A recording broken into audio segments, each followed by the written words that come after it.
എല്ലാവർക്കും നമസ്കാരം. ജമീലാസ് കിച്ചണിലേക്ക് സ്വാഗതം. ഞാനിന്ന് നിങ്ങളുടെ മുമ്പിൽ വന്നിരിക്കുന്നത് വറ്റൽമുളക് വെച്ച് അരച്ചെടുത്ത നല്ലൊരു സൂപ്പർ ടേസ്റ്റുള്ള ചമ്മന്തിയാണ്. നമുക്ക് വീഡിയോയിലോട്ടേക്ക് പോകും മുമ്പ് എൻ്റെ ചാനൽ ആദ്യമായിട്ട് കാണുന്നവരാണെങ്കിൽ സബ്സ്ക്രൈബ് ചെയ്യുക, തൊട്ടടുത്തുള്ള ബെല്ലൈക്കൺ അമർത്തുക. ഇനി നമുക്ക് വീഡിയോയിലോട്ടേക്ക് പോകാം. അതിന് വേണ്ടി ഞാനൊരു പാൻ അടുപ്പത്ത് വെച്ചിട്ടുണ്ട്. അതിലേക്ക് നമുക്ക് ഒരു വെളിച്ചെണ്ണ ഒഴിച്ച് കൊടുക്കാം. ഒരു 2-3 ടേബിൾ സ്പൂൺ വെളിച്ചെണ്ണ ഒഴിച്ച് കൊടുത്തിട്ടുണ്ട്.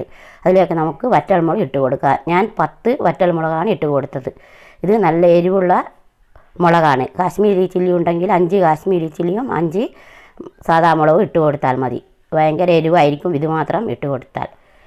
ഇത് എല്ലാ കുട്ടികളിലുള്ളവർക്കാണെങ്കിൽ ഇത്ര കാരം ഇട്ടാൽ എരിഞ്ഞിട്ട് കൂട്ടാൻ പറ്റില്ല. അതുകൊണ്ടാണ് അങ്ങനെ പറഞ്ഞത്. നമ്മൾ മാത്രമാണെങ്കിൽ നമ്മൾക്ക് ഈ എരിവ് കഴിക്കാൻ പറ്റും. ഇനി നമുക്കിതൊന്ന് വാട്ടിയെടുക്കാം. നല്ലവണ്ണം വാടി വന്നിട്ടുണ്ട്. ഇത് നമുക്ക് കോരി മാറ്റാം. ഇതിൻ്റെ കൂടെ തന്നെ ചെറിയുള്ളി ഇട്ട് കൊടുത്താൽ മുളക് കൂടുതൽ കരിഞ്ഞു പോകും. അതുകൊണ്ടാണ് ഞാൻ വേറെ ആക്കി എടുത്തത്. ഇനി നമുക്കതിലേക്ക് ചെറിയുള്ളി ഇട്ട് കൊടുക്കാം. ഞാനൊരു 15 ഉള്ളികൾ ഇട്ട് കൊടുത്തിട്ടുണ്ട്. അതിൻ്റെ എരിവിനൊക്കെ കുറച്ച് കിട്ടേണ്ടിട്ടുണ്ടെങ്കിൽ ഒരു 15 ഉള്ളിയെങ്കിലും വേണം. ചിലർ ചോദിക്കും ഇത്ര കാരം ഉള്ളി എന്തിനാണ്? ഒരു 10 രൂപ ഉള്ളി ഇട്ടാലാണ് നല്ലത്. ഞാൻ ഒരു 15 ഉള്ളിയാണ് ഇട്ടിട്ടുള്ളൂ. ചെറുത് അടക്കം ഒരു 10 രൂപ ഉണ്ടാവും. അതൊക്കെ തീരെ ചെറുതാണ്. അതുകൊണ്ട് ഒരു 15 ഉള്ളിയാണ് കണക്ക് കൂട്ടേണ്ടത്. 15 ഉള്ളി ഇട്ട് കൊടുത്തിട്ടുണ്ട്. അതും വാട്ടിയെടുക്കാം. ഇത് നല്ലവണ്ണം മൊരിഞ്ഞ് വരണം, എന്നാലാണ് ടേസ്റ്റ് കിട്ടും.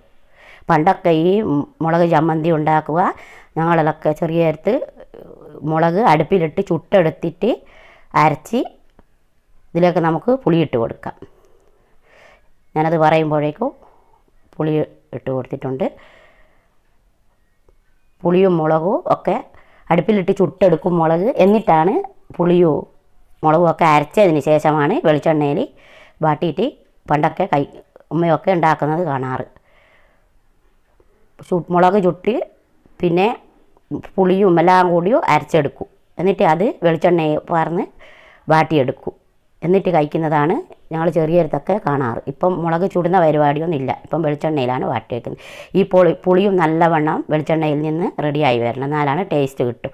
പിന്നെ ചിലർ പുളി ഇടാതെ ചമ്മന്തി അരക്കുന്നത് കാണാം. പക്ഷേ പുളി ഇട്ടിട്ടില്ലെങ്കിൽ ഈ ചമ്മന്തിക്ക് ഒരു ടേസ്റ്റും കിട്ടില്ല. പുളി തന്നെ ഞങ്ങൾക്കൊക്കെ നല്ല ഒരു വലുപ്പത്തിലുള്ള പുളി വേണം. ഇതിലേക്ക് കരിവേപ്പില ഇട്ട് കൊടുത്തിട്ടുണ്ട്. പുളി ഒരു നെല്ലിക്ക വലുപ്പത്തിലാണ് ഞാൻ എടുത്തത്. നമ്മൾ ചമ്മന്തിക്ക് എത്രയാണോ എടുക്കുന്നത് അതിനനുസരിച്ചാണ് പുളിയും മുളകും ഒക്കെ എടുക്കേണ്ടത്, ഉള്ളിയും ഒക്കെ. പിന്നെ ഇതിൽ ഞാൻ ചെറിയൊരു 2 സ്പൂൺ തേങ്ങ ഇട്ട് കൊടുത്തിട്ടുണ്ട്. ചിരകി വെച്ചിട്ടുണ്ട്, അതും ഇട്ട് കൊടുക്കുന്നുണ്ട്. കാരണം എന്താണെന്ന് വെച്ചാൽ പിന്നെ എരിവ് കൂടിപ്പോണ്ടെന്ന് വിചാരിച്ചിട്ടാണ്. അതിൽ വെച്ച വെളിച്ചെണ്ണയും വാട്ടിയെടുത്ത വെളിച്ചെണ്ണയും ഉള്ളിയും കരിവേപ്പിലയും ഒക്കെ ഞാൻ ഇതിലിട്ട് കൊടുത്തിട്ടുണ്ട്. വെറും 2 സ്പൂണ് കുറച്ച് തേങ്ങ അല്പമാണ് ഇട്ട് കൊടുത്തിട്ടുള്ളൂ. അത് നിങ്ങൾക്ക് വേണ്ടെങ്കിൽ തേങ്ങ ഇടണമെന്നില്ല. പിന്നെ തേങ്ങ ഇട്ടാൽ അപ്പോൾ തന്നെ നമ്മൾ കഴിച്ച് തീർക്കണം. തേങ്ങ ഇട്ടിട്ടില്ലെങ്കിൽ നമുക്ക് 3 ദിവസമൊക്കെ വെക്കാം. ഇത് നല്ല ടേസ്റ്റിൽ അരച്ചെടുത്തിട്ടുണ്ട്. നിങ്ങൾക്ക് കാണുമ്പോൾ തന്നെ അറിയാം. ഇതുപോലെയാണ് വേണ്ടത്. ഞാൻ ആദ്യം മുളക് അരച്ചെടുത്തതിന് ശേഷമാണ് ബാക്കിയെല്ലാം ഇട്ട് കൊടുത്തത്.